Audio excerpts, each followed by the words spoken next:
बिस्मिल्लाहिर्रहमानिर्रहीम। अस्सलाम वालेकुम नाज़रीन, मैं हूँ मोहम्मद ज़ुबैर और मेरे साथ मौजूद हैं वजीहा ज़ुबैर जी। नाज़रीन, हमारी अच्छी ज़िंदगी के रास्ते में सबसे बड़ी रुकावट क्या होती है?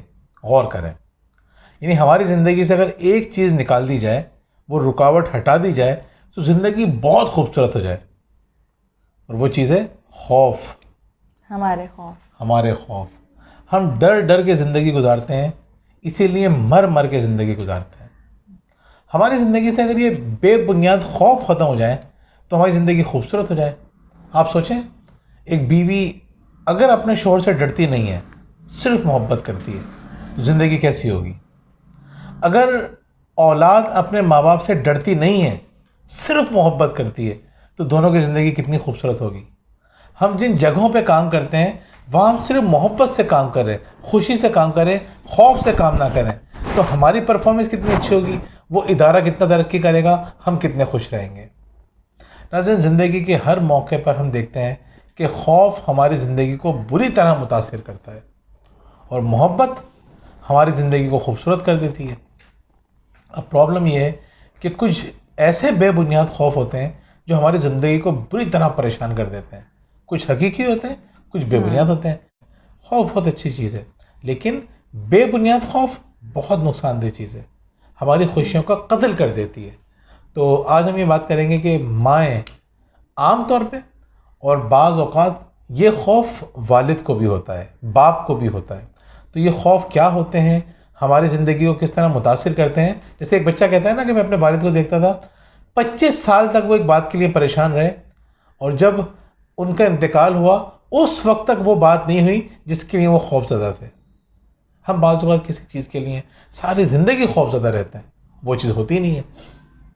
तो आज हम ये बात करेंगे वो कौन से 5 खौफ हैं जो हमारी ज़िंदगी में एक बेबुनियाद खौफ है, जो हमारी ज़िंदगी को बुरी तरह से मुतासिर कर देते हैं।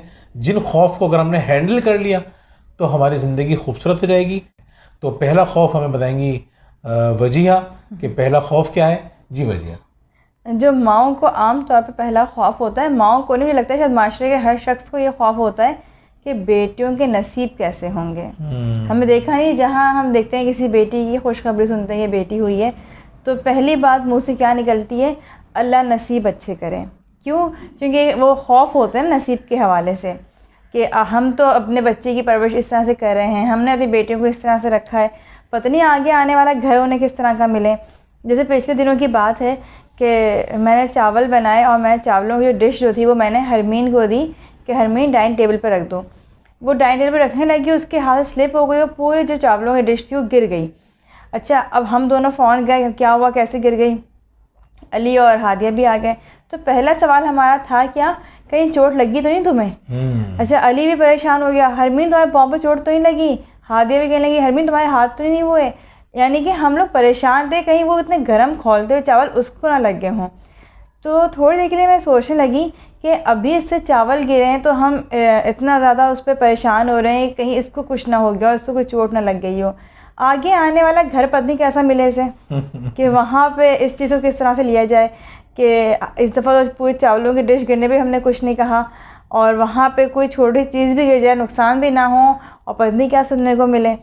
तो यही बात मैंने ज़ुबैर से शेयर की, तो ज़ुबैर ने बड़ा अच्छा जवाब दिया मुझे इस बात का कि ये अंदेशा में लाहक होते हैं, तो इनका हल क्या है, किस तरह से इन चीज़ों से बचा जा सकता है, अपनी बेटियों को स्ट्रॉन्ग कैसे कर सकते हैं। देखें, ये खौफ तो मुझे भी होता था। मैं कहता था यार हम इतना ख्याल रखते हैं और जिस तरह के वाक़यात हमारे सामने आ रहे होते हैं ना ज़िंदगी में कि एक शख्स बज़ाहिर बहुत ही अच्छा है, बहुत खुश अखलाक है, बहुत ही शरीफ है, लेकिन ये तो बाहर की ज़िंदगी है ना उसकी। जब उसकी घर की ज़िंदगी देखते हैं तो हम समझते हैं कि वो तो बेचारा बहुत ही परेशान है, इसीलिए परेशान भी कर रहा है, वो तो नफ्सियाती मरीज़ है, वो तो, या वो तो बहुत ही एग्रेसिव है, बहुत ही गुस्से वाला है। बाहर उससे ज़्यादा खुश अखलाक कोई नहीं था, बाहर सबसे वो दब के मिलता था और घर में वो शेर हुआ है। तो अब हमें हमारी बेटी को अगर ऐसे ऐसे मर्द मिल गए, खुदा ना खास्ता, तो फिर क्या होगा? हम इतनी मोहब्बतों से अपने बच्चों को पालते हैं, तमाम माएँ, और बेटियों के मामले में हम ज़्यादा हसास होते हैं। तो अब मैं बड़ा इस पर गौर करता था, बहुत सोचता था, मैंने कुछ लोगों से डिस्कस भी किया। तो मेरे दोस्त थे वहाब बुखारी, कहना कैसा, देखें असल में होता ही है कि अगर हमने अपने बच्चों को कॉम्पिटेंट बना दिया, काबिल बना दिया, अहल बना दिया, अच्छा बना दिया, तो उसके बाद हमें इस बात की तरफ से परेशान होने की ज़रूरत नहीं है। अगर लड़कियां कॉम्पिटेंट होती हैं ना, तो फिर मर्द उनके आगे पीछे घूम रहे होते हैं। कॉम्पिटेंट से मुराद क्या है? उसकी लाइफ में डिसिप्लिन होता है, वो खुश इखलाक होती है, उसमें कॉन्फिडेंस होता है, उसके अंदर कुछ स्किल्स होती हैं। मोटी मोटी 3-4 बातें, कोई बहुत बड़ी बातें नहीं है। पहली बात कि उनके अंदर कॉन्फिडेंस होना चाहिए। अगर कॉन्फिडेंस होगा तो अपने मसाइल को बहुत आसानी से हल कर लेंगी। दूसरी बात, उनके अंदर कुछ सलाहियतें हों, स्किल्स हों। वो अर्निंग के हवाले से भी हो सकती हैं, वो सोशल वर्क के हवाले से भी होती हैं। ये काम इंसान को बड़ा कॉन्फिडेंट करता है। यानी वो लड़कियां हम देखते हैं जो सोशल वर्क कर रही होती हैं, प्लांटेशंस कर रही हैं, कोई सोशल एक्शन प्रोजेक्ट कर रही हैं, गरीबों की मदद कर रही हैं, कोई ट्रेनिंग सेशंस करवा रही हैं, इस आर्ट का कोई इवेंट्स करवा रही हैं, जो भी मुख्तलिफ इवेंट्स करवा रही होती हैं, तो हम देखते हैं कि उनमें ज़्यादा कॉन्फिडेंस होता है, वो अच्छी तरह से अपने मसाइल को हल कर लेती हैं। या वो लड़कियां जो कम उम्र से ही अर्निंग शुरू कर देती हैं। मेरी स्टूडेंट्स यूनिवर्सिटी में बहुत सारी, जिन्होंने यूनिवर्सिटी में एडमिशन लिया उस वक्त भी कमा रही थी। कोई डिज़ाइनिंग से कमा रही हैं, कोई वेब डेवलपमेंट से कमा रही हैं। और ये ऐसे ऐसे चीज़ें हैं जो आप एक एक हफ्ते में 2-2 हफ्तों में सीख सकते हैं, और उसकी प्रैक्टिस करके 2-3 महीने प्रैक्टिस करके ज़िंदगी भर उससे कमा सकते हैं। सोशल मीडिया मार्केटिंग हो गई, डिज़ाइनिंग वगैरह, तो एडिटिंग हो गई। तो आपने क्या किया, कुछ इस तरह की स्किल सिखा दी, या वो लड़की सोशल एक्शन प्रोजेक्ट, या दोनों चीज़ों का कॉम्बिनेशन। हम चाहते हैं कि हमारे बच्चों में दोनों चीज़ों का कॉम्बिनेशन हो, उनके अंदर स्किल्स भी हो और वो कुछ मुख्तलिफ एक्टिविटीज़ में भी हिस्सा ले रहे हो। तो अगर दूसरी बात क्या, उसके अंदर कुछ कॉम्पिटेंस हो, उसके अंदर अहलियत हो। तीसरे नंबर पे वो इज़्ज़त करने जानती हो। हम देखते हैं बहुत सारे लोग कॉन्फिडेंस का मतलब लेते हैं कि बदतमीज़ी, जवाब दे देना, यानी किसी का ख्याल नहीं करना। बड़ी कॉन्फिडेंस है भाई, वो किसी का ख्याल नहीं करती, ये कॉन्फिडेंस थोड़ी है, बदतमीजी कहलाती है। ये तो आपका खौफ होता है, ये एहसास कमतरी है जिसको छुपाने के लिए आप बदतमीजी करते हैं। कॉन्फिडेंस शख्स थोड़ी बदतमीजी कर रहा होता है। वो इज़्ज़त करना जानती हो, वो मोहब्बत करने जानती हो। तो लड़कियां मोहब्बत करना जानती हैं, इज़्ज़त करना जानती हैं, अहल भी हैं और कॉन्फिडेंट भी हैं। इन 4 चीज़ों पर अगर आपने काम किया है, यकीन करें, फिर हमें ये खौफ नहीं होना चाहिए कि हमारी बेटियों का क्या होगा। हाँ, हम अपनी बच्चियों में डिसिप्लिन पैदा ही नहीं कर रहे, हम उनमें कॉन्फिडेंस पैदा ही नहीं कर रहे, उनमें सलाहियतें पैदा ही नहीं कर रहे, फिर ये खौफ सारी ज़िंदगी रहेगा। ये बच्ची छोटी है, छोटी से लेकर 20 साल तक ये खौफ पालने से बेहतर नहीं है कि थोड़ा सा उसके अंदर शुरू में 2 साल आपने डिसिप्लिन पैदा कर दिया, फिर थोड़ी सी बड़ी होगी, थोड़ा पढ़ाई में आप थोड़ा सा टाइम देना शुरू कर दिया, फिर और बड़ी आपने कुछ चीज़ें सिखाना शुरू कर दी। थोड़ा थोड़ा टाइम देना, इससे आपकी खुशी में भी इजाफा होगा और आपकी बेटी इंशाल्लाह, वैसे तो कुछ कह नहीं सकते, ज़ाहिर सी बात अल्लाह ताला के काम है, लेकिन हमारे हाथ में जो चीज़ें हैं वो ये चीज़ें हैं कि हम अपने तौर पे ये काम कर सकते हैं। हम अपनी बच्चियों के मुस्तकबिल हमारे हाथ में नहीं है, अल्लाह ताला के बहुत सारे काम हैं, उसकी मसलियत है, लेकिन उसने हमें बताया है कि ये काम करोगे तो तुम इस रिस्क को कम कर लोगे, ज़िंदगी खूबसूरत हो जाएगी।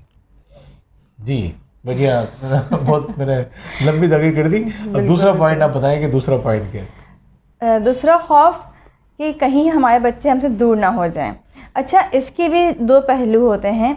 एक तो ये होता है कि बच्चे एक घर में रहते हुए माँ बाप को टाइम नहीं दे रहे हैं।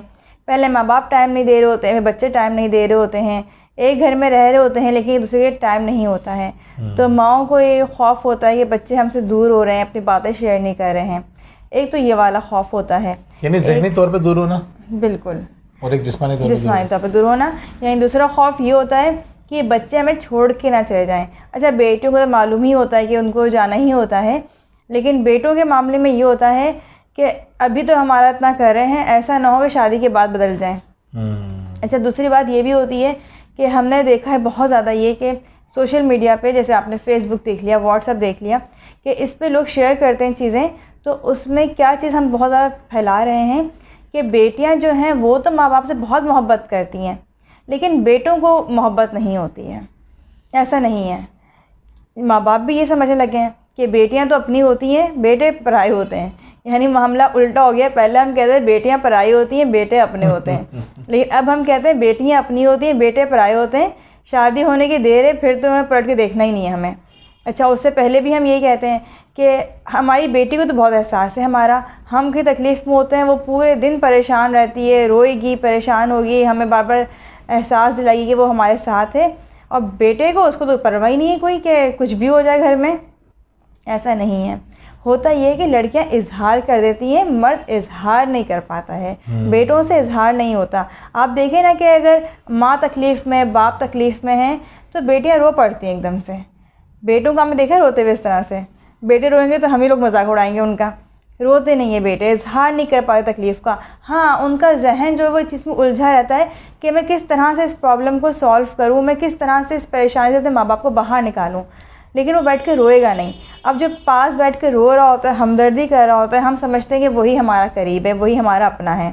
अच्छा, ये खौफ आगे जाके मज़ीद बढ़ जाता है जब हम अपने बेटों को अपना नहीं समझ रहे, तो फिर उनके ज़रिए आने वाली लड़कियों को कैसे हम अपना समझेंगे, यानी अपनी बहुओं को।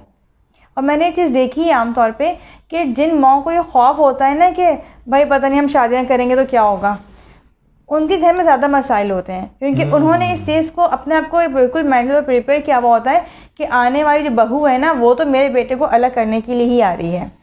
अब ये खौफ कितने अरसे से उनके जहन में चलता आ रहा है, अब वो लड़की कुछ अच्छा भी करती है ना तो उसमें वो नेगेटिव चीज़ देख लेती हैं। ये खौफ होते हैं जो हमारे बच्चों को हमसे मज़ीद दूर करते हैं, ये अंदेशे दूर करते हैं हमारे बच्चों को हमसे। ये बात दुरुस्त है कि मर्द का समझदार होना बहुत ज़रूरी है, लेकिन माँ के नज़दीक मर्द का समझदार होना कुछ और है, बीवी के नज़दीक मर्द का समझदार होना कुछ और है। खैर, to cut the long story short, सीधी सीधी बात ये है कि तफरीक ना रखें बेटों में और बेटियों में। ये बात कहना छोड़ देंगे बेटे ख्याल नहीं रखते। जो बात आप जितनी ज़्यादा कहेंगे वो चीज़ उतनी ज़्यादा फैलना शुरू हो जाएगी। जितना ज़्यादा हम ये कहेंगे ना बेटे ख्याल नहीं रखते, बेटा हाँ भाई मैं ख्याल नहीं रखता, कि आप लेबलिंग कर रहे होते हैं, लेबल करके आप उसको वैसा बना रहे होते हैं जैसा वो होता है या वो नहीं होता, उसकी उस आदत को मजबूत कर रहे होते हैं, कमज़ोर नहीं कर रहे होते हैं। और जिन घरों में ज़्यादा तफरीक होती है उन घरों में ज़्यादा मसाइल होते हैं। बिल्कुल, बहुत ज़्यादा मसाइल होंगे जहाँ ज़्यादा फ़र्क रखा जाएगा बेटों बेटियों में। तीसरी बात हमारी ये है कि बाज़ औक़ात माएँ ये सोचती हैं कि या बाप भी सोचते हैं कि हम अच्छी तरबियत नहीं कर रहे हैं, गिल्ट में चले जाते हैं, एहसास शर्मिंदगी होती है कि यार हम बच्चों को सही तरह टाइम नहीं दे पा रहे हैं, या हम बच्चों की ज़रूरियात पूरी नहीं कर पा रहे हैं, हम बच्चों को वो सब कुछ नहीं दे पा रहे हैं जो उनका हक़ है। तो इसका नुकसान क्या होता है? इसका नुकसान ये होता है कि हम गिल्ट में जाके कोई भी काम करते हैं ना बच्चों के लिए, वो हम अच्छा पॉजिटिव काम नहीं करते, नेगेटिव काम कर जाते हैं अक्सर। जैसे पिछले दिनों मेरी एक खातून से बात हुई तो वो कहने लगी कि बच्चे ज़िद करते हैं, रोते हैं, उनको मैं मोबाइल दे देती हूँ। मैंने कहा अच्छा आप उनको मोबाइल दे देती हैं? कहने लगी हाँ भाई देखें ना, अब वो भी सही है ना अपनी जगह कि मैं उनको टाइम नहीं दे रही हूँ, मैं उनके साथ नहीं बैठ रही हूँ, वालिद भी उनके बिज़ी रहते हैं, तो अब ऐसे में अगर बच्चा मोबाइल मांग रहा है, बच्चे को मोबाइल भी ना दूँ मैं, तो ये तो उसके साथ गलत होगा। मैंने कहा नहीं, जो आप कर रही ना वो आप गलत कर रही हैं। एक आप टाइम नहीं दे रही हैं उसको, फिर इस गिल्ट में आके कि मैं टाइम नहीं दे रही हूँ, आप उसको मोबाइल प्रोवाइड कर रही हैं।